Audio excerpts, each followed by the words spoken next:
They made so many promises to you, but all of those promises were lies because they broke up with you. They told you they wanted to spend the rest of their life with you, get a house, have kids, get a dog, all the things. And then they just broke up with you. Maybe it was like a week later after they said those words to you. So obviously it was all a lie. It was all an act. And you feel so stupid for falling for it, for looking them in the eyes and being like, yes, that's what I want too. That's the part that hurts the most after a breakup, especially if the person who broke up with you has an avoidant attachment. Now, I'm going to give you a mindset shift if that is how you feel about your breakup right now, because I'm sure you're feeling all sorts of emotions, but one of the most painful is definitely, I am so stupid for falling for this trap.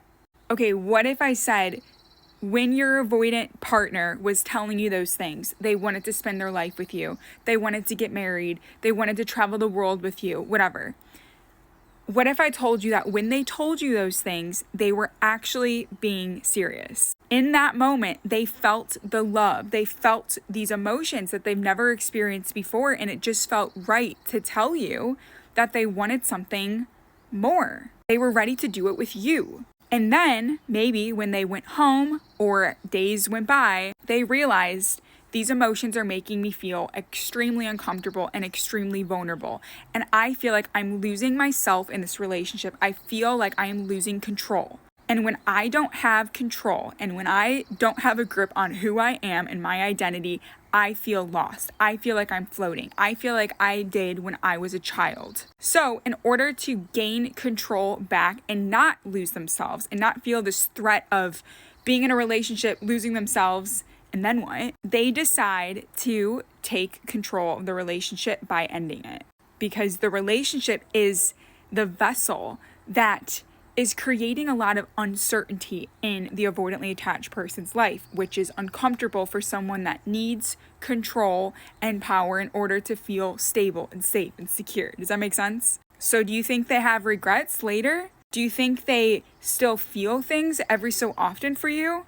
Well, they are human, so I would say yes, but here's the thing. Avoidantly attached people, they're very, very, very good at pushing down all emotions. So anything that they feel that is new and something that could make them feel like they'll lose control over their schedule, their time, their life, the strategy they've put in place, they'll look at that as a threat. And so they'll do whatever it takes to remove that threat from their life, to find stability again. So if they view the relationship as a threat to their own identity, to their own safety, then they'll remove themselves from the relationship. Sometimes they do that by just emotionally disengaging, and sometimes they'll do that by physically removing themselves from the relationship in a breakup. It doesn't mean they don't care about you. It doesn't mean the things they told you weren't real in that moment. It just means they got scared. It just means they got very uncomfortable and they turned to their own personal coping mechanisms to make them feel safe again. And in this case, their coping mechanisms was just to ruin and not ruin, but to end the relationship, to get away from you, to find space, to find independence, to gain this feeling of I am okay because I'm by myself. No one's in my circle. No one's in my bubble. No one can hurt me because it's just me. They feel safe there. But obviously as time goes on, they'll realize, wait, I'm lonely. I'm sad.